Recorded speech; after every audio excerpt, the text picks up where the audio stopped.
ဘဝမှာဘယ်နာလေးမှာပဲနေဆင်းရဲခြင်းချမ်းသာခြင်းဆိုတဲ့အစဉ်ပြေမှုမပြေမှုတွေဟာတွေ့ရအဲ့ဒါလိုတွေ့လာပြီဆိုလို့ရှိရင်ဒါဟာငါကြောင့်ဒါဟာသူ့ကြောင့်လို့သိပြီးတော့အစွဲကြီးမထားပါနဲ့တဲ့ဘဝဆိုတာဖြစ်နေတဲ့အတွက်ကြောင့်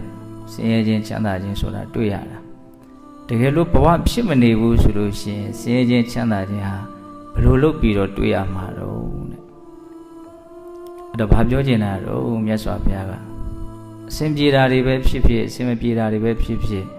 ဒါဟာဘဝပေါ်မှာအမိပြပြီးတော့ဖြစ်နေတာဘဝလာဖြစ်မနေဘူးဆိုရင်အစဉ်ပြေတာလည်းတွေ့တဲ့အကြောင်းမရှိဘူးအစဉ်မပြေတာလည်းတွေ့စရာအကြောင်းမရှိဘူးလို့ပြောချင်တာအထူးသဖြင့်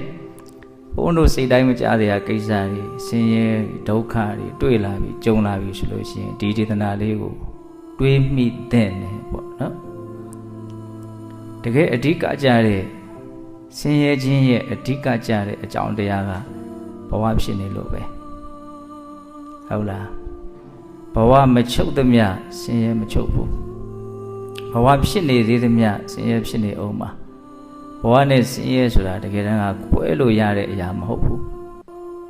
ဟုတ်လားဒါကြောင့်မြတ်စွာဘုရားက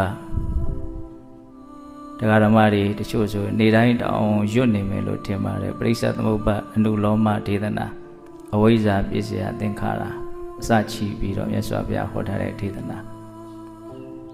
တတ္တဝါတွေရဲ့ဖြစ်စဉ်တနည်းအားဖြင့်ယုံနံတွေဟာဘလို့ကြောင်းကျိုးဆက်ပြီးတော့ဖြစ်ပေါ်နေတယ်လဲဆိုတာကိုမြတ်စွာဘုရားအကျဉ်းပြင်းလေးရှင်းပြထားတဲ့ဒေသနာပေါ့နော်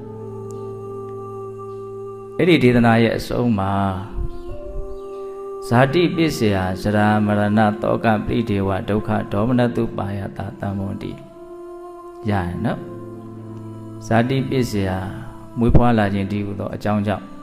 ဘာတွေဆက်ဖြစ်မှာတော့ဇရာမရဏတောကပရိဒေဝဒုက္ခဒေါမနတဥပါယတတရား9မျိုးဆက်ဖြစ်လိမ့်မယ်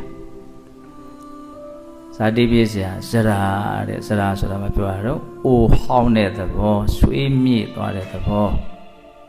ဖြစ်လာတဲ့ဟာလေးကိုကအိုရမယ်ဟောင်းရမယ်ဟာလေးတနည်းအားဖြင့်အိုတဲ့ဟောင်းတဲ့ဆွေးမြေ့တဲ့အရာလေး